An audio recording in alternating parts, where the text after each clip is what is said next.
हम देख रहे हैं भारतीय संविधान अनुच्छेद 38 राज्य लोक कल्याण की अभिवृद्धि के लिए सामाजिक व्यवस्था बनाएगा। State to secure a social order for the promotion of welfare of the people. ये है अनुच्छेद 38। इसके क्लोज 1 में है राज्य ऐसी सामाजिक व्यवस्था की जिसमें सामाजिक, आर्थिक और राजनीतिक न्याय राष्ट्रीय जीवन की सभी संस्थाओं को अनुप्रमाणित करे, ऐसा भरसक प्रभावी रूप में स्थापना इफेक्टिव रूप में और संरक्षण करके लोक कल्याण की अभिवृद्धि का प्रयास करेगा। कौन करेगा? राज्य। दूसरे क्लोज में है राज्य विशिष्ट या आय की असमानताओं को कम करने का प्रयास करेगा। क्या होगा? राज्य क्या करेगा? आय की असमानताओं को कम करने का प्रयास, न केवल व्यक्तियों के बीच बल्कि विभिन्न क्षेत्रों में रहने वाले और विभिन्न व्यवसायों में लगे हुए लोगों के समूहों के बीच भी प्रतिष्ठा, सुविधाओं और अवसर की असमानता समाप्त करने का प्रयास करेगा। आर्टिकल 39 है राज्य द्वारा अनुसरणीय कुछ नीति तत्व। Certain principles of policy to be followed by the state. राज्य अपनी नीति का विशिष्टतया इस प्रकार संचालन करेगा कि सुनिश्चित रूप से क में है पुरुष और स्त्री सभी नागरिकों को समान रूप से जीविका के पर्याप्त साधन प्राप्त करने का अधिकार हो। इस प्रकार से ख में है समुदाय के भौतिक संसाधनों का स्वामित्व और नियंत्रण इस प्रकार बटा हो जिससे सामूहिक हित का सर्वोत्तम रूप से साधन हो। इसमें सामूहिक हित की बात कही गई है ख में। ग में है आर्थिक व्यवस्था इस प्रकार से चले जिससे धन और उत्पादन साधनों का सर्वसाधारण के लिए अहितकारी संकेंद्रण न हो। सर्वसाधारण के लिए क्या ना हो? अहितकारी ना हो। घ में है पुरुषों और स्त्रियों दोनों का समान कार्य के लिए समान वेतन होना चाहिए। घ में। ङ में है पुरुष और स्त्री कर्मकारों के स्वास्थ्य और शक्ति का तथा बालकों की सुकुमार अवस्था का दुरुपयोग न हो। स्वास्थ्य का और आर्थिक आवश्यकता से विवश होकर नागरिकों को ऐसे रोजगारों में न जाना पड़े जो उनकी आयु के या उनकी शक्ति के अनुकूल न हो। कम आयु के बालकों से काम करवाना या जिनका स्वास्थ्य खराब हो गया हो पुरुष स्त्री से कार्य करवाना ऐसे। तो ये ङ में है अर्थात ई में।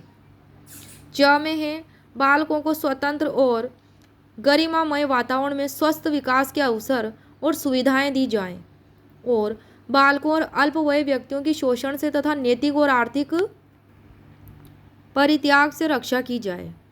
च में है। इस पर टिप्पणी है आर्टिकल 39 से रिलेटेड समान कार्य के लिए समान वेतन के सिद्धांत की प्रयोज्यता के लिए आवश्यक है कि नियुक्ति की प्रक्रिया समान हो, योग्यता समान हो तथा कैडर समान हो। इससे रिलेटेड केस था शिशिर कुमार मोहंती बनाम स्टेट ऑफ उड़ीसा AIR 2002। समान कार्य के लिए समान वेतन की मांग के लिए आवश्यक है कि ऐसा व्यक्ति अपेक्षित अर्हताएं धारण करता हो।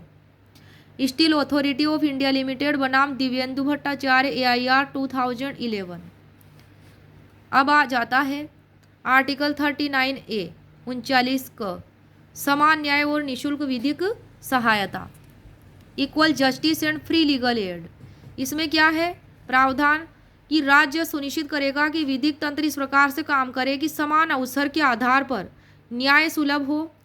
यह सुनिश्चित करने के लिए कि आर्थिक या किसी अन्य निर्योग्यता के आधार पर कोई नागरिक न्याय प्राप्त करने के अवसर से वंचित न रह जाए। उपयुक्त विधान या स्कीम द्वारा किसी अन्य रीति से निःशुल्क विधिक सहायता की भी व्यवस्था होनी चाहिए। किसके तहत? अनुच्छेद 39 क के तहत। आर्टिकल 39A से संबंधित टिप्पणी निःशुल्क विधिक सहायता राज्य का कर्तव्य है, अनुकंपा नहीं। इससे संबंधित केस था MH हासकोट बनाम स्टेट ऑफ महाराष्ट्र AIR 1978 का केस। राज्य के व्यय पर निःशुल्क विधिक सहायता प्राप्त करना व्यक्ति का मूल अधिकार है। क्या है? राज्य के व्यय पर निःशुल्क विधिक सहायता प्राप्त करना व्यक्ति का मूल अधिकार है। इससे संबंधित केस है राजू उर्फ रमाकांत बनाम state of Madhya Pradesh AIR 2012। Next case है निःशुल्क विधिक सहायता का अधिकार गिरफ्तारी से लेकर विचारण तक उपलब्ध रहता है। तो यह केस है अजमल मोहम्मद अजमल आमिर कसाब बनाम स्टेट ऑफ महाराष्ट्र AIR 2012। क्या था इसमें? निःशुल्क विधिक सहायता का अधिकार गिरफ्तारी से लेकर विचारण तक उपलब्ध रहता है। तो अजमल आमिर कसाब का केस से रिलेटेड है ये।